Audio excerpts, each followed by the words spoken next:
Hey, Boaz here with Next Pittsburgh. I'm in Oakland at the Carnegie Music Hall because they've just done a huge renovation over here. And to tell me about it, we've got Melissa, who is the Director of Construction and Project Management. Is that correct? That's correct. Hello. Well, congratulations on this big project. And this seems like it was a pretty big deal because how old is this structure? This was built in 1895, so it was the first part of the Carnegie Museum. And it's really important because it was kind of the nexus of music for the city of Pittsburgh. I know the Pittsburgh Symphony did get its start here, so that's why it's really important to Pittsburgh. Well, let's pop in here and see what you've done to the place. And so, when did you start working on this project? So this project was started in pieces. They started planning for this years ago, like 5 to 10 years ago. And then they got more serious about the planning about 2 years ago. So, and then construction started a year ago at this point. And you really stripped this down. I mean, you were saying to dirt. Right. Yeah, we stripped the floor down to just the studs. Coming in here, I haven't been in here for a year or so, and it looks drastically different. I mean, the seats are like brand new. It's a lot airier. It's like obviously now you could easily bring a wheelchair through. Right. So, yeah, our goal was to preserve as much as possible.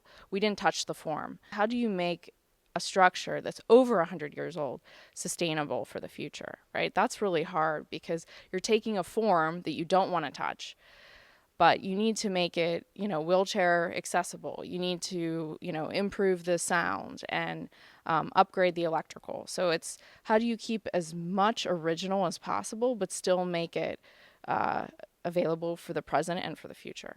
All like the paintings, these murals, I mean, these different relief things. I mean, they almost look brand new now, but these are still the They're originals. original, yeah, yeah. So we kept all of the original artwork you could see in the panels. That's all original. It was just cleaned, and then all the gold leaf was And so original. this is, let's get up close here because this is because you look at it and you just think this is like a wallpaper square you put up there, but looking close, like you can see the brush strokes. Yeah, it's pretty amazing. I mean, this is decorative art, and it's they're doing more of it now, but this hasn't been done for years. I mean, this is the original. Like, When you need to get someone to like do some touch up, it's like who do you even call? yeah, so we had our own conservators come in and guide the painting team to do this work. We didn't want this to be a recreation. This was supposed to be a preservation project. So, And even up here, I thought that was wallpaper, but that's also like hand painted. right. And it's hand painted and it has this really neat ombre effect, which I think is amazing. Has this stage changed a lot in the past 100 or so years?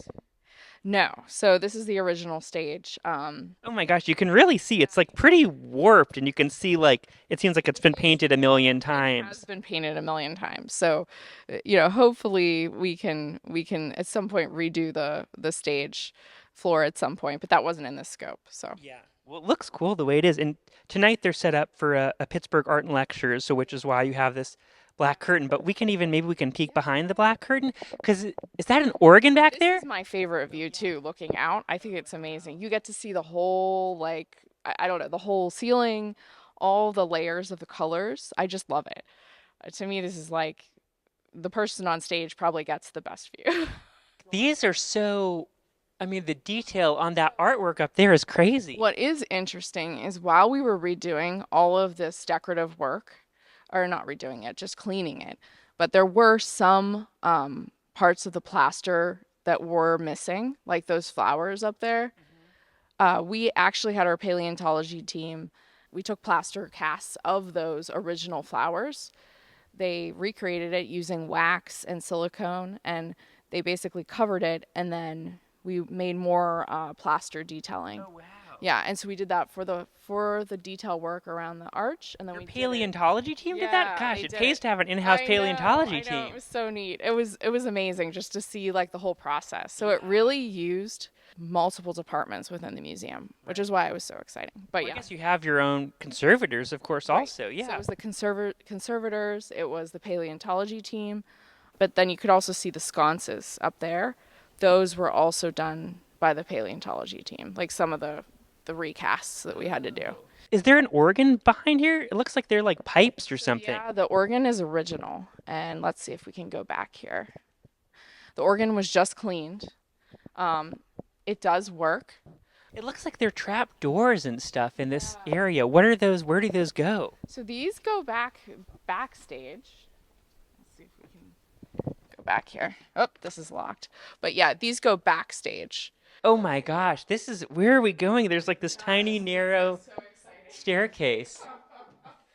Oh wow, these are like the old box seats. Yeah, so this is the old box, opera boxes, and you can see out there. So this would be like the fanciest person got this seat? Exactly, right. Well, it's interesting because you sort of have the worst view of the stage, but everyone can see you. I know, that's interesting. So it's like people are looking at you. Yeah. Did you have scaffolding in here so you could like touch up the ceiling? We had scaffolding, and my first time on the scaffolding, you're never in the middle of in the air, right? So the first time on the scaffolding, you're like climbing up the scaffolding, and then I'm standing there and I'm like, this is big. Yeah. This is a big space. Right. But I don't think, I don't know. I think there's something interesting about the space, that it feels big and very intimate at the same time. And I love that. So. Well, you don't, but if you think about it, it's like, yeah, I could probably stack 5 of my houses in here and they could fit comfortably. Exactly, right. So we're here on the first level balcony here. And you were saying, Melissa, that like, yes, everything looks new, but like half the work you did, we can't even see. Right. All the electrical work that we had to do. So the new wires and conduit that were run, and then the new HVAC system. We utilized all of existing ducts, but without those things, we wouldn't have a comfortable space. So now we have air conditioning and we have lights, right, that are up to date and code compliant, which is huge. Wow, this area is huge. What did they used to do in this area? So these are the chorus rooms. This is just our changing rooms for people. I mean, this just looks so old school. So like maybe back in the day, the orchestra would have been chilling back here. Yeah, I think these are mostly just used like today, just for choruses will gather, or musicians will store their instruments back here. So it's mostly storage. What is that? Is that a huge mirror? It is, yeah. It's just crazy that I feel like backstage you think of as little and small, and here's just this massive room with a 15-foot tall mirror. But yeah, all of And this. this also looks crazy old. I know a lot of this is just in here. I don't know all the details around here about this room in particular, but these are some of the other changing rooms. Like this door, it's massive. I know, massive. Everything is Wasn't massive. Andrew Carnegie very short? I think he was, yeah. This just feels very old-timey. You can just imagine someone hanging out here in like 1900s, smoking their pipe and getting ready for who knows what. No, it is. It's exciting if you let your imagination wander. Then this is the other chorus room over here. I love this room because it has a window and gets some natural light in here. And then you have another huge mirror, which I think is nice. It is just wild to think about this, space, this music hall, like continually in use for over 100 years. It is. It's amazing. If you think about all the different performers that have come onto stage, and then everything that the music hall has endured through time, and it's still in use. So I think that's really awesome. Well, Melissa, thanks so much for taking such good care of it and for shepherding it through this latest construction project. It looks amazing. Thank you. Yeah, it's been an honor. Like seriously, there's so much joy to know that this is going to be here for future generations. Yeah. So